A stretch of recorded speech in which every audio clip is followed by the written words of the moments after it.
community. And so our leadership in 2016 settled on supporting the economic security of women in Central Texas because the data showed when you invest in women, you can alleviate poverty across an entire community. So this wasn't just a feel-good idea. It was really supported by the data and our commitment that we believe that women's issues are community issues. And when we initially made that change, we looked at community level data, which I've mentioned, and we asked donors to the Women's Fund, what feels meaningful to you with limited resources, because we know we will never have enough resources to fully solve this problem. What would be interesting to you? And we landed on the 4 pillars of economic security: housing, childcare, education, and women's health. But over the course of the pandemic, we realized that those 2 inputs weren't really enough. And as we continued to look at data, we saw that if we were truly focused on the economic security of women, that we could not ignore that we were talking about women of color specifically when we are talking about disparate outcomes. And so we invited the community in to help us further refine our strategy, as well as nonprofit professionals. We asked you, what would make this grant process easier? What would make it clearer to know that you were a good fit or not? And so through that, those 4 different inputs, we've landed on our current strategy. And on the next slide, you'll see specifically in those categories what we're working on. In housing, we're really focused. This is not, if you've been with us for the last couple of years, none of this will be particularly new. But for housing, we know that's big. And with smallish grants, we know we can't build our way out of an affordable housing crisis here in Austin. But we do know that once women are in housing that's affordable, they need a network of support or opportunities for long-term wealth building. So we're looking for organizations that are focused not just on the shelter piece, but on what comes next and how to set that woman and her family up for success in the long term. Childcare. As a mom, it was so interesting over these last couple of years to see how the country woke up to the crisis that is affordable, quality childcare. And so what we're focused on through the Women's Fund is to expand access to safe, quality, culturally competent, and affordable childcare that's conveniently located for families with low incomes. In education, we're looking again for an ecosystem of support, which includes academic, emotional, and financial for women that are pursuing their educational dreams, whatever that may be, and however it is defined by each individual woman and the nonprofits that support her. We have 2 different strategies in women's health. The first is around unintended pregnancy prevention, and specifically to increase the access to consumable, unbiased pregnancy prevention resources. And then our second strategy in the women's health category, generously funded through our friends at St. David's Foundation, is to reduce health disparities faced by women of color. So that this year is specifically what we're looking for. On the next slide, actually, I think we can stay here, Elizabeth. Just wanted to share, is that this slide or the next one, when I talk about how many grants we're going to give away? This last one is fine. We'll make grants in those 5 different strategy areas.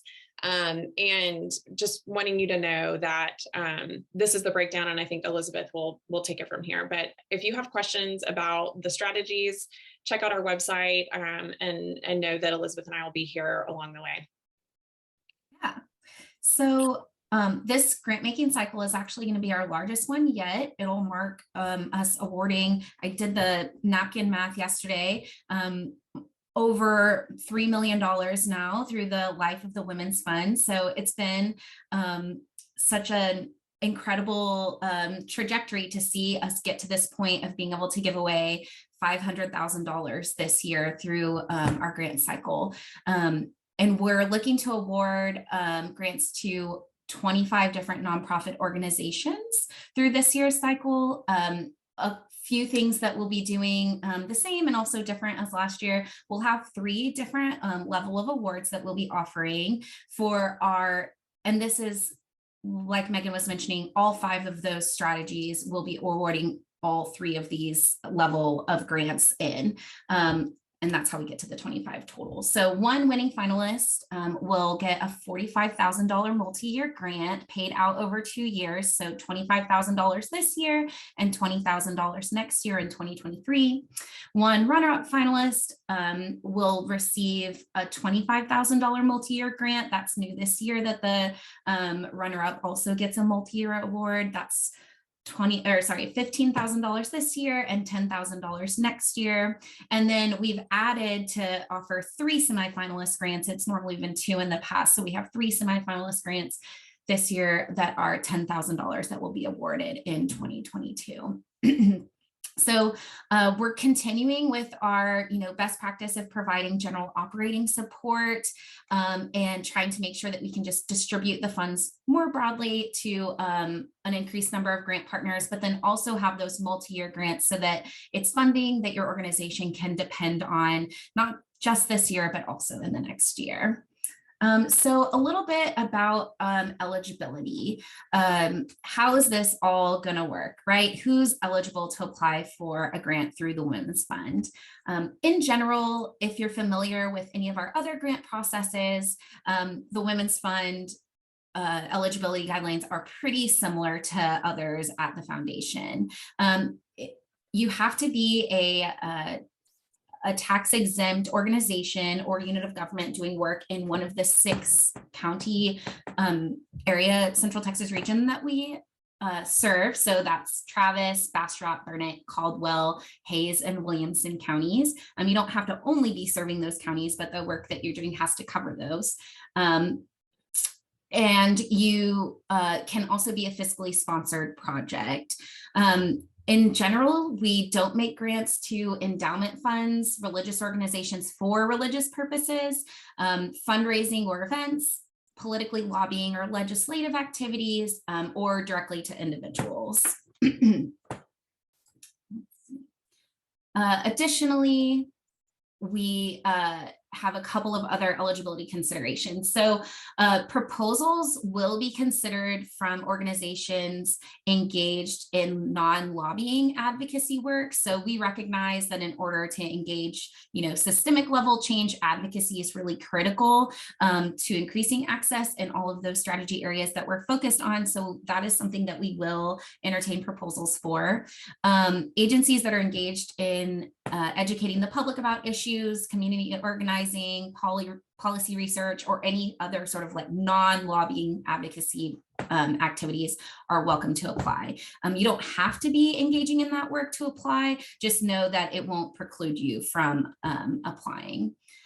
Proposals will also be considered from religious organizations that have non-religious programming. So again, like I said before, we won't fund religious organizations for religious purposes, but if you're doing non-religious programming, you are able to apply.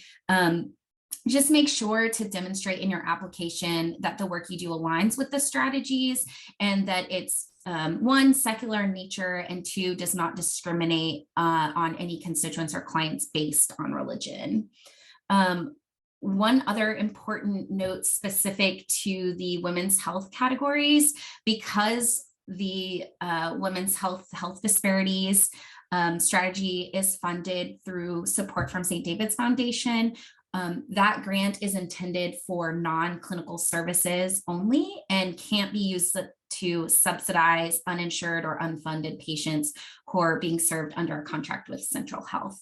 If you have specific questions about that, you're welcome to reach out to us later to ask how it specifically applies to the work of your organization. Finally, if you're a past grantee, you are eligible to apply. Again, this year, you will just need to submit your mid-year progress report, which those were due a few months ago. So most folks, I think, have already turned them in. So if you're a past grantee, you're welcome to apply. Just make sure that you've gotten your mid-year report in before submitting your proposal for 2022. If you're a recipient of a multi-year grant, you'll just need to apply under one of the strategies for which you're not currently receiving payment from last year's funding cycle. Again, if you're a past grantee and you have specific questions about eligibility, I'm happy to answer those questions. And then this probably goes without saying, but just a reminder, the Women's Fund operates independent of any other grant making activities. So if you've received a community grant, or if you're a grantee for the Hispanic Impact Fund, you're also eligible to apply for Women's Fund. It's not an either or thing. You're welcome to apply and encouraged to apply under both of our programs. So diving right in here to the application and review process. So the process starts, I'll give you sort of a quick overview and then we'll dive a little deeper into some of these sections. The process starts by submitting your application, which is due on Monday, January the 31st at 5 p.m. So by the end of this month. Like last year, there's not going to be an LOI. We wanted to give, all organizations the opportunity to just fully tell their story and tell us about their work.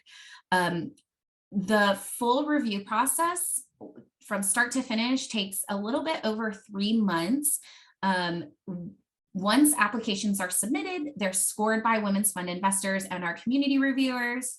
That will take place through the month of February. And then at the end of that month, we'll be selecting 5 semifinalists from each of the 5 categories, so 25 organizations total that will be moving on to the later stages of the process. Those semifinalists will participate in Zoom learning sessions, and that's when our grants committee will select 2 finalists that will be sent along to investor voting, where we'll really narrow down on who our top award and runner-up award recipients will be.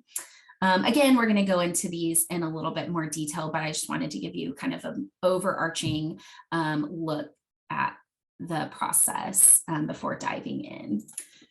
So first, like I said, is the application process. Again, that's due by 5 p.m. on January 31st. I'll probably say it a dozen more times if you're playing along.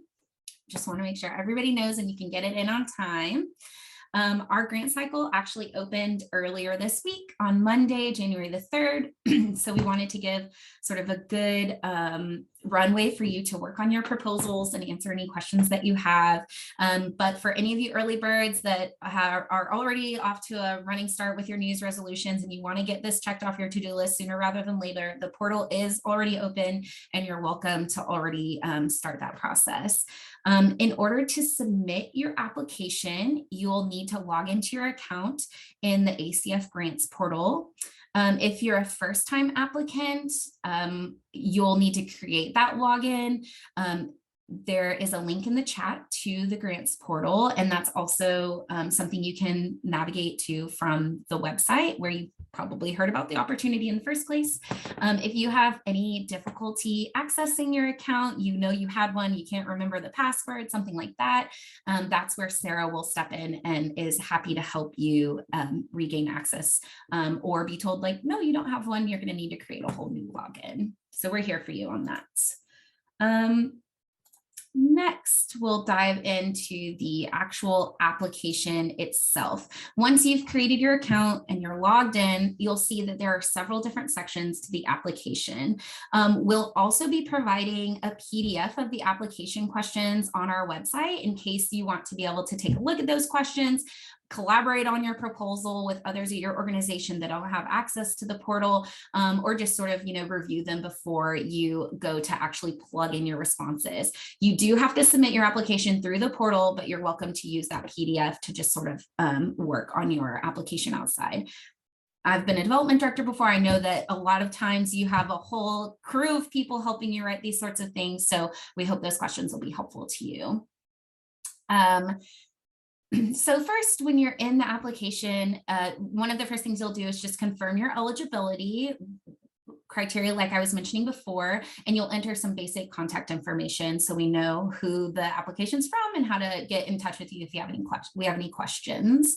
Then, just like last year, you'll enter some equity data. Specifically, you'll be providing the percentages of individuals associated with your agency that identify as BIPOC, so Black, Indigenous, and or person of color. Specifically, that data is broken out by your executive leadership, your board, your staff, and then your clients or patrons.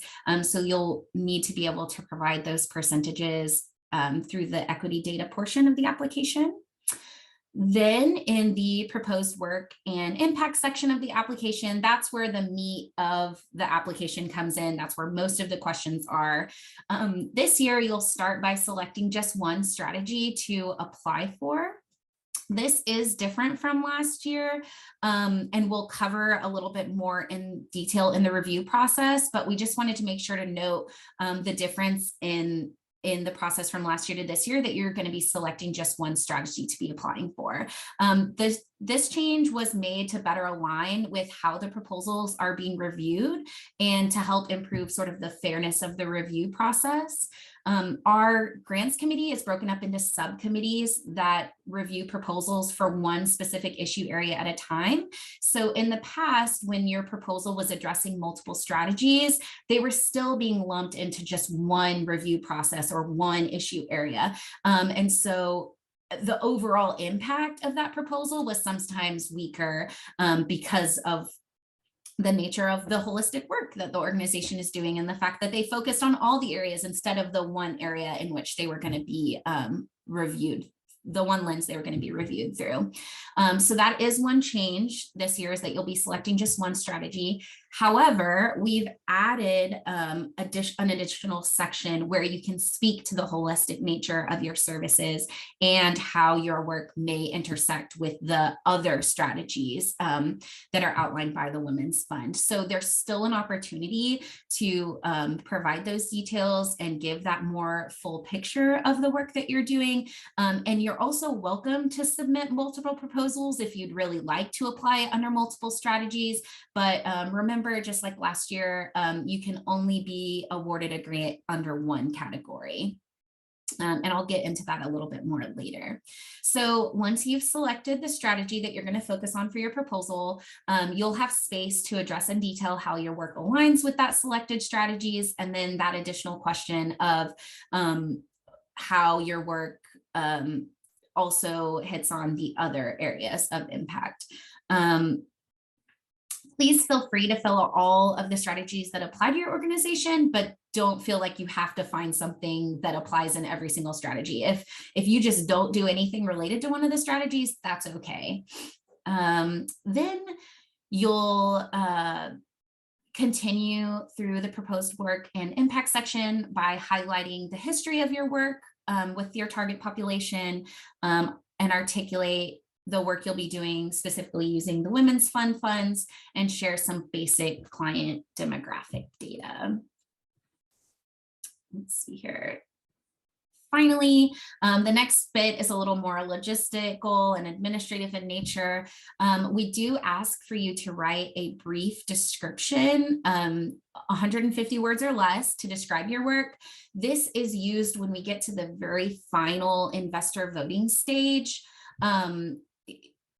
We ask for this information so that investors get sort of a snapshot of who you are without us providing your name, to keep it fair across organizations. New this year, we've added a budget narrative question to give you the opportunity to highlight in a little more detail the use of your funds and share more specifics that may not be apparent just from looking at that larger organizational budget that you attach to your application. So the budget narrative question is new this year. Again, just give us some flavor for how the funds are being spent. We also do ask during the application process for a couple of dates for when you'd be available for those Zoom learning sessions that I had mentioned before, should your organization proceed to the semifinalist stage. Once you've submitted these dates of availability to us, please hold them internally at your organizations for anyone who will be participating. This will help us a ton later when we go to actually schedule those reviews with you. Like I said, we're coordinating with a pretty big grants committee. We want to make sure that we can help you put your best foot forward. So you holding those dates will actually really help us all out whenever we get to that stage of the process. In lieu of having a long list of attachments, we've included an assurances checklist again this year. That primarily just covers issues related to finance of your organization and the governance of your organization. So you'll just check through the assurances list, anything that applies to you. There's, again, only 2 attachments that are required this year: your IRS determination letter or proof of fiscal sponsorship, if applicable, and your organization's operating budget. There's no template for the budget. We want to keep this as easy as possible on you. So the budget can be something that's pre-existing, a working document. It just needs to be current and to reflect your current fiscal year. So just a couple of other important notes and considerations for the application process. I highly, highly encourage you to use the resources that we have on the grant making page of our website. We provide you not only with the application questions, like I said, but we also provide you with a copy of our scoring rubric. So those can be super helpful to you. You'll have right in front of you exactly the document that our committee is using when they're evaluating your proposals. And it can just really help you see what takes your organization from a mid-level score to a high-level score in every single one of the sections. We'll also be adding the guiding definitions for our strategies to the website, to the grant making page of the website. Those are also helpful in just understanding a little bit more of the nuance and getting some clarity around the Women's Fund strategies. It helps you know how we're interpreting the words that we're saying, because some of these things can be a little bit different depending on who you're asking, and maybe your organization characterizes something a little bit different than we are. So the guiding definitions document just helps you hone in on exactly what we're talking about when we say education or one of the other ones. Sorry, not coming off the tip of my tongue. And then again, we're committed to funding 25 different organizations. So like I said before, you can only receive a grant, one Women's Fund grant per grant cycle. In the event you did decide to submit multiple proposals, you could only proceed to the semifinalist stage in one category. And so we would be looking at which of your proposals was scored or ranked the highest, and that's the one that we would be moving forward in the process. So now on to the actual application scoring. First, who is reviewing your application and actually doing that scoring? So the first thing that happens is staff here at the foundation will do an initial review to just confirm eligibility. You've plugged in your eligibility information for us. We go in and verify it all and make sure that you're a good fit eligibility-wise for the opportunity. The group who actually scores is comprised of Women's Fund investors. So those are the women who contribute to making that $500,000 pool of funds possible. And then also community reviewers. So like last year, we are inviting community reviewers into the grants process. Our community reviewers are members of the community who bring their diverse lived experiences to this work, and they also likely are representative of the communities most likely to be served by the Women's Fund grant process. We are currently recruiting for both our grants committee and our community reviewers as we speak. So those folks are signing up while you're also submitting your proposals. So on application scoring continued. So how will your actual application be scored? Sorry, something advanced for me without me being ready for it. Okay. The rubric that I mentioned that Megan put into the chat and is also available on our website is the guiding document for the scoring process. It includes the equity lens at which we'll be looking at your proposal. Every section of the scoring rubric also ties directly back to the application questions. You'll see that there is a mirror between those two documents, the application and the scoring rubric. The rubric does prioritize diversity and partnership with the communities that you're serving.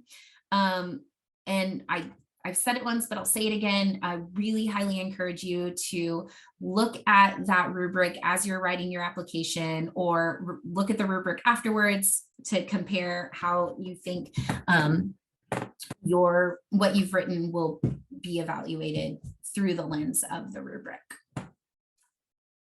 All right, so moving on, it's the end of February. You've gotten some good news. You're moving on in the Women's Fund grant process to the semifinalist stage. So if it wasn't clear before, if you move on to the semifinalist stage, you're receiving a grant award through this process.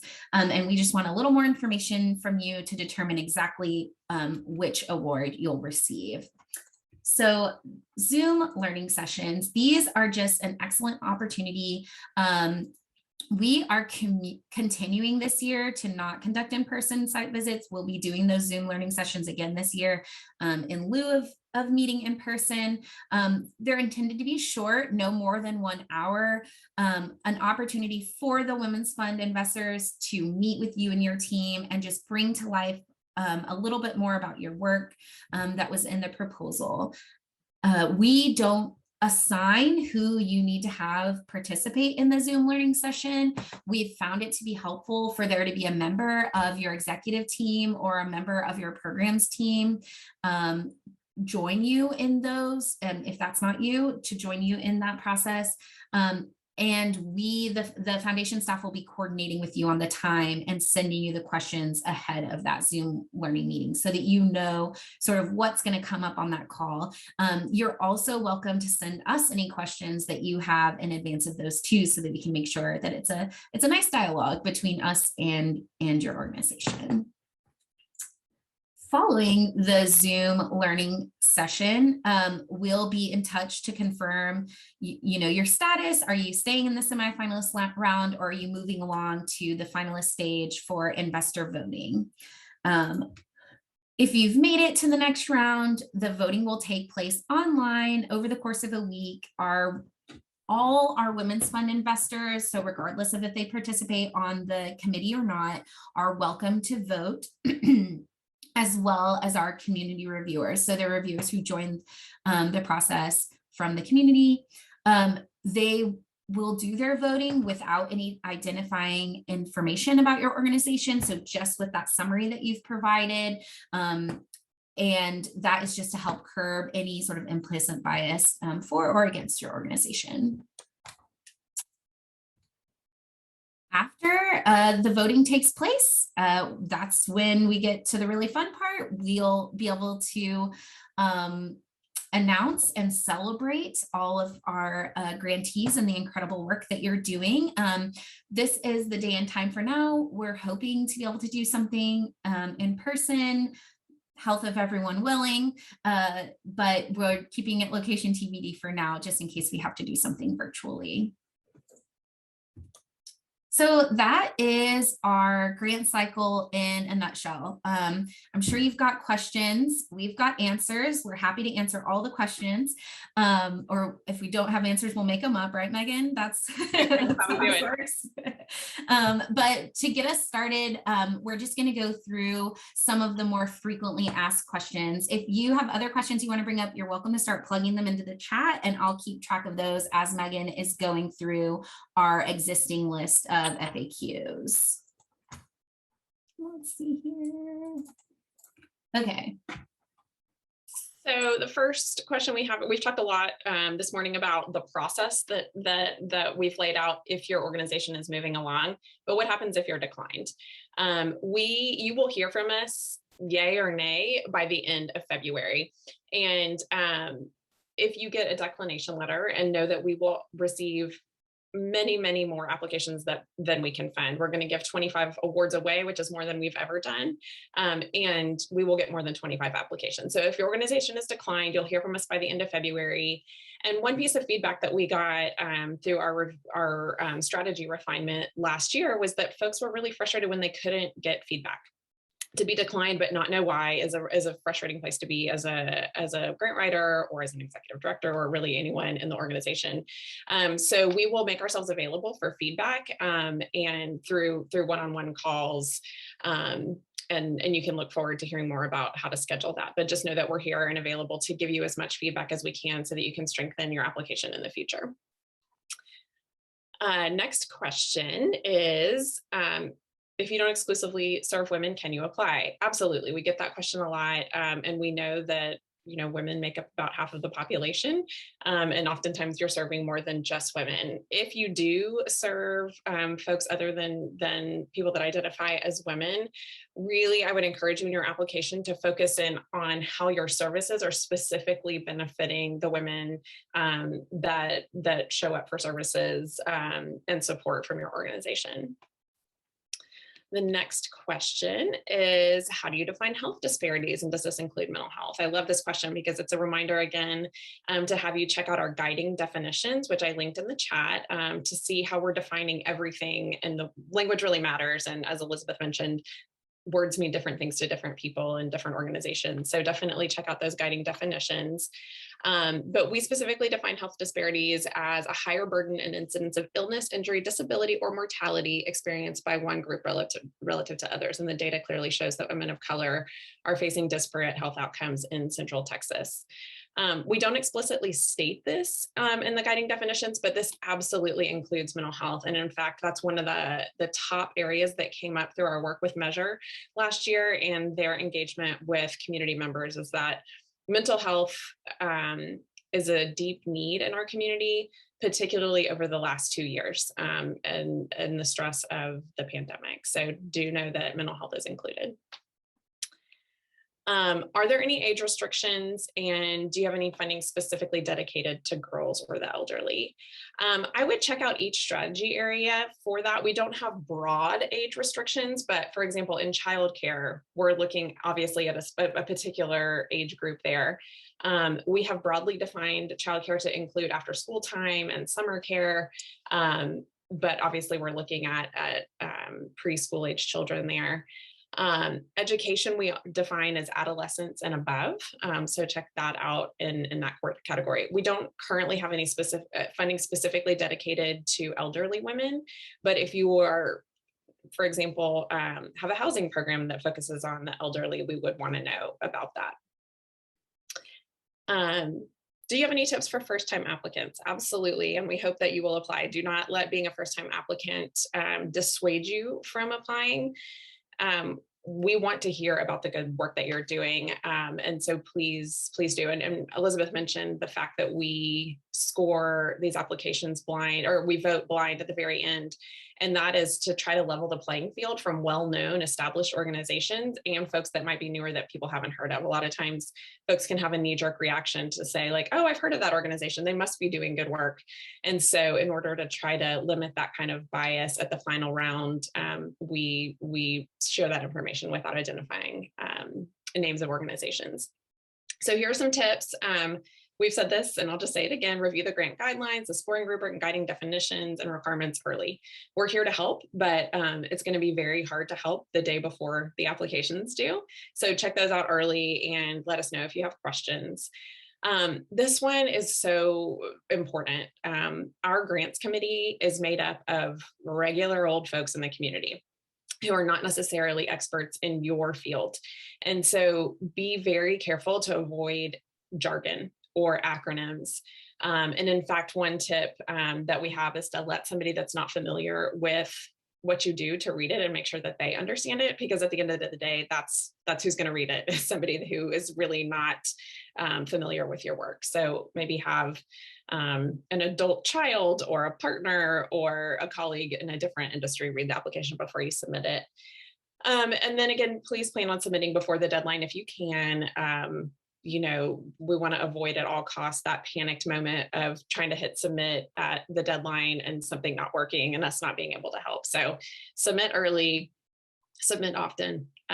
We're excited to hear from you. And any questions from the group, feel free to take yourself off mute or drop it in the chat or the Q&A. We'd be happy to follow up. And one thing that came up for me whenever you were speaking, Megan, is wherever possible, we tried to make sure to not impose very heavy word or character limits in the portal. But our reviewers do end up with a pretty decent pile of applications to review. So I would encourage you to keep your responses as succinct as possible. to, 2 to 3, 4 paragraphs max, so that they can make sure that they actually digest all the information that you're trying to share with them, even though we're not forcing you into a specific amount of word or characters, unless we've explicitly said that, like with that definition description, where we want everyone to keep it to the 150 words. Yeah, so any specific Just saw a question? question in the chat, Elizabeth, about fiscal agents, and it looks like a really specific question to your organization, which let's talk about that offline. But generally speaking, we are happy to fund through fiscal agents. We know that folks are doing good work without necessarily having the nonprofit infrastructure set up yet. So if you have an organization that is fiscally sponsoring you, we would be thrilled to fund through the fiscal agent. Yeah. And here's another question. We offer free counseling services, but it's in-house and remote, not through a clinic. Would you consider this a clinical service? Megan? I'm sorry, I was just reading it. I think if you have really specific questions about your organization, Elizabeth is going to offer office hours, which is a way to connect one-on-one with our staff before the application. And that way we can kind of dig into the specifics of kind of those technical details, or, which category might you be a best fit in. So we'll share that link in a minute to sign up for office hours. But I would save those kind of organization specific questions for then. Yeah. Let's see.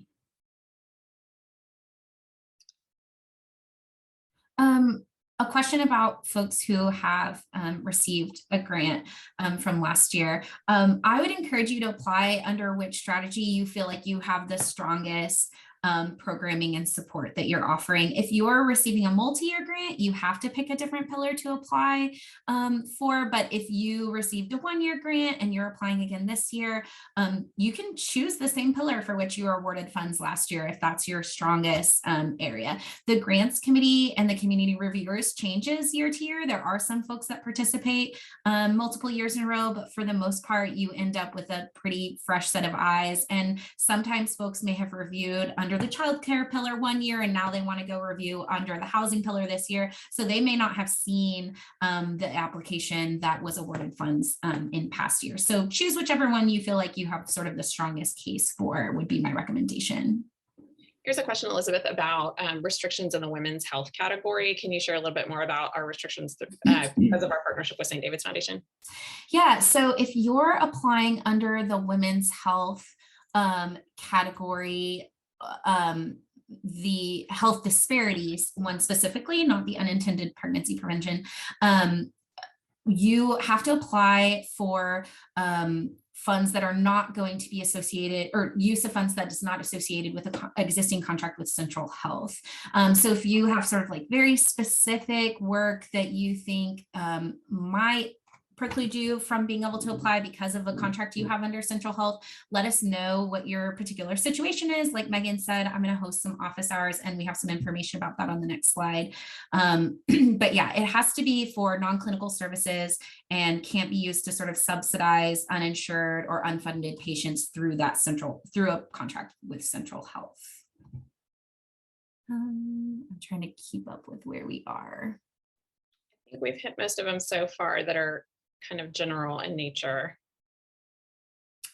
Can you speak a little bit more about childcare age requirements? If after-school agencies are eligible to request funding, can we apply for programs for students in elementary or middle school?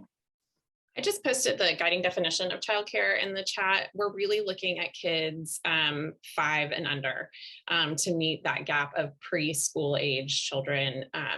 For childcare for us is a necessary support for working families. And so really looking in that area. We know that if you are an after school provider, you might also serve older children, but really trying to hone in on that 0 to 5 group.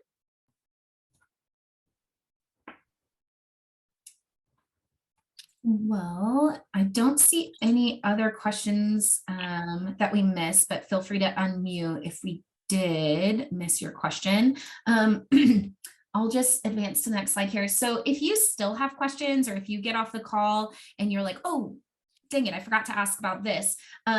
I'll be hosting 2 days of office hours on Thursday, January the 20th and Friday, January 21st. These are just quick 15-minute sessions to dig a little deeper on something that's maybe specific just to your organization that you didn't feel like was an appropriate question for the entire group, or to cover something that maybe hasn't already been mentioned. I do want to specify that it's not intended for just sort of like a general overview of ACF funding opportunities. We're happy to share that information also, but just not through the office hours. The office hours are really intended for Women's Fund specific, grant cycle specific questions. You've already checked the first box. We're asking folks to either attend this webinar or to watch the recording of it before signing up for office hours, just to make sure that your question hasn't already been answered. But yeah, we're offering that additional opportunity to make sure that we're here for you through the process and we can answer anything else that you have, and just help inform what information we share with others in the future too, so that we can learn more about what wasn't clear. I haven't seen any other questions come in, so I just wanted Elizabeth, to. Oh yeah. I'm just going to share one more thing in the chat, which is our link for community reviewers to sign up. Yes. As Elizabeth mentioned, we're actively recruiting for that. If there are people in your organization that you think would be a good fit for our community review process, this is not an opportunity to stack the deck for your organization, because we'll ask folks to disclose any conflict of interest. But I think if you know of people in your client base who would enjoy this process, would bring a powerful lived experience to our work, please do share that opportunity. As Elizabeth said, we offer a stipend for their time and expertise. So please share that as it's appropriate. Yeah, thank you for sharing that. I don't think we've given that link out yet. Yeah, so just reiterating the contact information for myself and for Sarah. We've also included a couple bullets to help you know who to go to for what. If you're not sure, just reach out to me and I'm happy to direct you to the right person if I wasn't the right person to answer your questions. But yeah, contact information there for you. Thank you so much for joining us today. But more importantly, thank you all for the incredible work that you do. It's a privilege for us to get to even read and learn more about it. I wish that we were able to give funds to everyone, because there's just so many incredible organizations doing really impactful work.